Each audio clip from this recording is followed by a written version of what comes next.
So it does seem like Joan Laporta is done. Joan Laporta will no longer go for new players and sign new players. This is it. This is our squad. I believe that what Barcelona are doing right now is to really focus on the renewals of the current players that we have today. And we are currently revolving around Jules Koundé and Frenkie de Jong. It has been said that Barcelona will renew Jules Koundé until 2030. And then we have Frenkie de Jong, where it does state the next Barcelona player that is going to be renewed is Frenkie de Jong, a player valued by the board and the coaches. He parted ways with Ali Doursan, an agent that was considered a problem to him during negotiations. And Barcelona want to renew his contract for 3 more years because his current deal does go until 2026, meaning that they want to extend Frenkie de Jong until the summer of 2029, and with Jules Koundé, the summer of 2030. All in all, this is the focus for FC Barcelona. They want to maintain the players that they have right now. Joan Laporta also recently spoke to Mundo Deportivo, and this is what he stated. In principle, there will be no more new signings. We have a good squad, and the coach wants to strengthen the first team with players from the reserves, but we don't expect new deals at the moment. I don't think we will sell an important player. We will try to avoid a painful departure. I'm not going to specify players because they are all at Barcelona, and we are delighted with them. And there will be certain tweaks because there are too many players in some positions. As for the 1-1 rule, we need to save in terms of the wage bill. Everything is underway and on the right track, and it will allow us to make the corresponding registrations. Work is being done on the interpretations of La Liga's economic control rules, and we are working so that this is the reality and we can register the players. In times, there was stress of signing and selling, and now we are in the stress of the ability to register. We have met our objectives for the summer. So it does seem like this whole process is very much a slow burn. Joan Laporta is trying to create this picture that we used to be in a situation where we struggled to sign new players. We struggled to sell players. We did not have the capacity to do that, but now we do. Now we have the capacity to sign players, to sell players, but now the main problem is, can we actually register them? This is going to be the next step, and this is going to be the next obstacle that Javier Tebas and La Liga are putting against FC Barcelona. Even though Barcelona generate 950 to basically 1 billion euros in revenue a year, to Javier Tebas, it is not enough. And that is going to be the conversation that I do want to have with all of you guys, is your guys' opinion on whether you guys are satisfied with the squad that we do have today. And here's going to be a picture of all the players that are currently available and I believe will be in the first team next season. The preseason is approaching very, very soon, like in a couple of hours. Maybe by the time I do upload this video, the preseason has already started. But this is going to be the squad, and I ask you guys, are you guys satisfied with this group of players here? Let's start with the striker position. We have Lewandowski, Dani Olmo, and Ferran Torres. The reason why Lewandowski continues to be with us is because last season he scored more than 30 goals, and that is already good enough to showcase why you should continue and have continuity, and especially in the starting 11. Lewandowski is going to be our main starter for the next season. And then we have Dani Olmo and Ferran Torres. Dani Olmo is going to be played much more in the number 9 position to act like a false 9. Dani Olmo is a player that does provide directness. He provides goals. He provides assists. He can create those 1-2 situations with other players because of his ability to maneuver through tight spaces. Dani Olmo is going to be a massive weapon for us, and I do think that he is going to improve on top of what he did in the first season. We will be seeing situations where Dani Olmo is going to be in the number 10 position, but I believe that it's going to be much less. I think that 70% of the time Olmo will be in the number 9 position, and the other 30% will see him in the number 10 position. With Ferran Torres, I'm completely happy with Ferran Torres. Ferran Torres was phenomenal and a player that is okay with taking on the secondary or third role, right? You find very little players out there right now that is willing to take on the second to third role within a certain position, and Ferran Torres is okay, and every time he does get onto the pitch, he scores goals and he provides assists, right? He's very efficient. 19 goals and 7 assists in 45 matches, but in those 45 matches, he played like an average of 25 to 30 minutes. So I'm completely happy. I think that overall, if we can share the minutes between these 3 players in the striker position, like 33, 33, 33, it'll be okay, because Dani Olmo is an injury prone. Lewandowski is 37 years old. Ferran Torres is okay with taking on the secondary to third role. So I believe that there, it is perfect. As for the right wing position, we have Lamine Yamal, Tony Fernandes, and Rooney Bardi. Lamine Yamal, to me, like what? Like, are you going to say that Lamine Yamal needs to take a step down because he's too young? No, Lamine Yamal has set his position there. It is done. No other player in the world can take on Yamal and put him on the bench on the right wing position. Yamal is that guy. He is my starter. And I believe that with Tony Fernandes and Rooney Bardi, Rooney Bardi, by the way, has been in the winning team during the training sessions, like consistently. And over the past 2 weeks, many people within the sporting department and the coaches have been very surprised with the level of Rooney Bardi in a good way. They see him very much integrated to whatever Barcelona wants to do on the right flank. And Rooney Bardi understands how Barcelona should be playing. They are very impressed with his performances. So keep an eye on Rooney Bardi. Rooney Bardi might have a a breakout season next season and really challenge Lamine Yamal for a starting position. As for Tony Fernandes, the youngest one here, Tony Fernandes is still only 16 or I believe 17 years old. He has time. I think that if we can give the player maybe around 350 to 450 minutes next season, that will be fine. So I see Yamal as the first option, secondary Rooney Barty, and then we have Tony Fernandes in the third option. As for the number 10 position, which is the most interesting one, Hansi Flick has a huge plan for Rafinha, and that is to incorporate him in the number 10 position to give him much more of a creative role, because he believes that because he can use his right foot and his left foot, because he has a great first touch, Rafinha to Hansi Flick needs to be in the number 10 position. He gives us the verticality. We are going to be striving for more vertical plays, fast counterattacks, and Rafinha can do that. And I do think the reason why Rafinha will have more of a reason to be in those areas is because now we have Marcus Rashford on the left. Can you imagine the type of counterattacks Barcelona can implement with Rafinha and Rashford and Yamal just running through the defense and in those open spaces? The pace, the speed, the ability to run behind the opposition's defensive line is going to be immense. So I believe that Rafinha will be our main starter.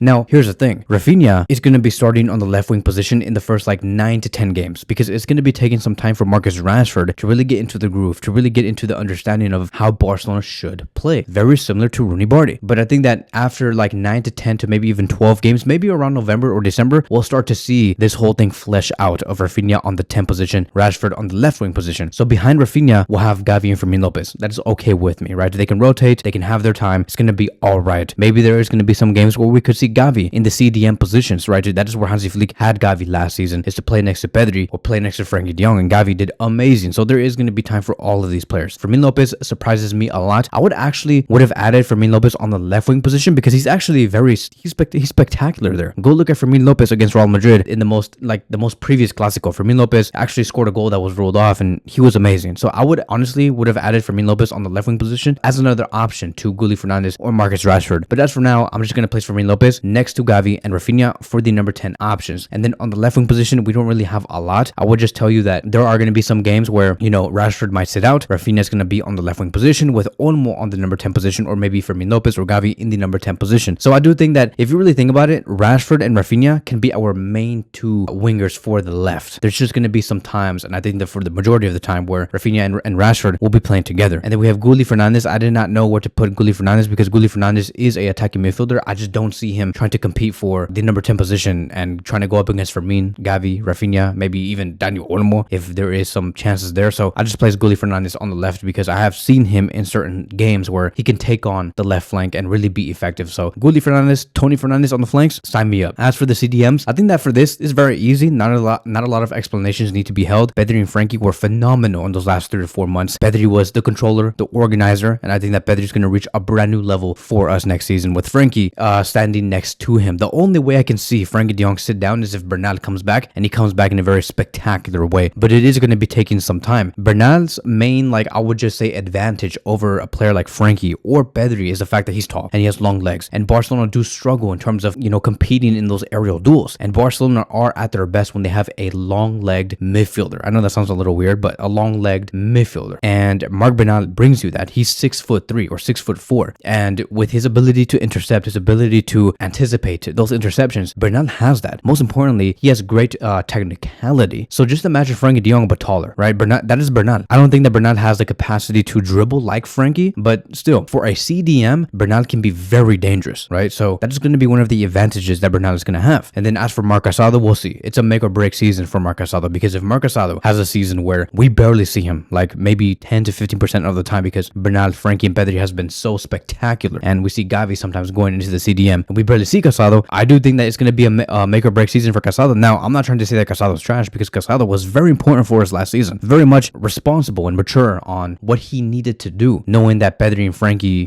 were unavailable in some games. And Casado, he provided that amazing assist to Lewandowski in the Clásico. Casado's amazing. But with Bernal, Frankie, and Pedri having a full preseason with us, right? Something that we did not have last season and in the previous preseason, it's going to be hard work. So I'm happy. But Pedri, Casado, Frankie, Bernal, that is more than enough to maintain a healthy midfield. As for the back line, now for the right back position, we have Jules Koundé, Eric Garcia, and Hector Fort. Eric Garcia, once again, amazing. He had those moments where he was scoring goals. He scored a goal against Benfica. It was that header goal. Eric Garcia came up in very clutch moments. Eric Garcia also stepped up for the absence of Jules Koundé in those last 4 to 5 weeks of the season, and he did really good. I'm not going to say that Eric Garcia was just as good as Jules Koundé in terms of making those overlapping runs and making those assists assist and having great 1v1 duels. But all in all, Eric Garcia was a very decent replacement to Jules Koundé, so I'm happy with him. It's also another make or break season for Hector Fort, very similar to Casado, because Hector Fort has a lot of challenge and he needs to step up his game. As for the center back positions, Araujo, Cubarsí, Inigo Martinez, Christensen, there's nothing more to say from there. I think that we're going to be starting off with Cubarsí and Inigo Martinez in the beginning of the season.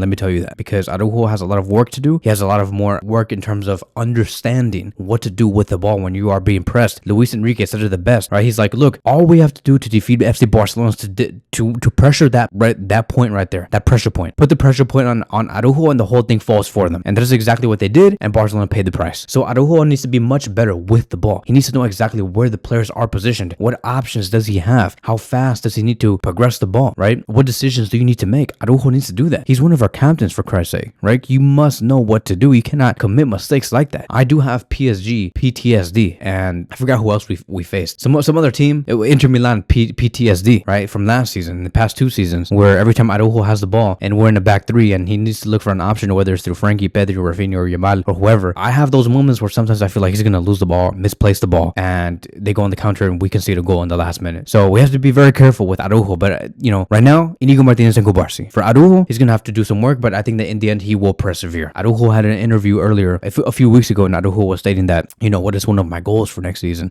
And he stated, my prime. I want to reach my prime. And I believe that. So I hope that Araujo finds his best form, his best game. And all in all, I do think that we can bet on the defense where we have Balde, Cubarsí, Araujo, and Jules Koundé once more. For the left back position, we have Alejandro Balde, Gerard Martin, and Jofre de Torrens. I'm fine with that. Jofre de Torrens has shown great prominence. He has the ability to make crosses into the box. He has the ability to do those 1v1 duels. Great 1v1 defensive ability as well. I think that he can give a great challenge to Alejandro Balde. Gerard Martin, to me, is also, I would just say, not the most talented in terms of the final third efficiency, but he has heart. The kid does have heart. And you can really tell through his facial expressions, his body language, that he really, really wants to do well. And he tries his best. And you cannot try to, I would just say, punish a player like Gerard Martin because he's trying his best and is not the thing that we need at Barcelona. Like, if he's trying his best, you have to reward that in some capacity. So I would like to see Martin get some minutes, get some more prominence, give him confidence. And I think that in the end, it's going to serve us back very well. So this is it, man. Like, this is a team that hypes me up, a team that I would absolutely back, a team that I believe that can take us all the way to the Champions League, to La Liga, to the Copa del Rey, to the Spanish Super Cup. These are our players, and we have to support them. I know that a lot of you guys want to see, I don't know, bro. Like you guys were saying that we need to sign players, we need to sign that player, this player. Like, who are we supposed to sign? Like, tell me, who are we supposed to sign? I know that we're supposed to get Grimaldo, Dumfries, but it's just not it. Like, the wage bill is not it for us. And so what else are you going to do? Are you going to try and like bash on the players that we have today? That doesn't make any sense. So I'm geeked up. I'm excited. I'm very enthusiastic with the players that we have. They're young and I want to be there for them. I want to root for them. They're going to try their best during the preseason, during the training sessions, to really bring in their all for FC Barcelona. If we can win 3 trophies in the last season and in the first season under Hansi Flick, we can definitely do better going into the second season because we have youngsters. We have players who can improve. These are not players in their prime, but players who can improve and bring a higher level. So let's do it, man. Like, Visca Barca, bro. Like, this is my team. I love this team. I'm going to back 2049ers. I'm going to back Rooney Barty, Fermin, Gavi, Casado, even though they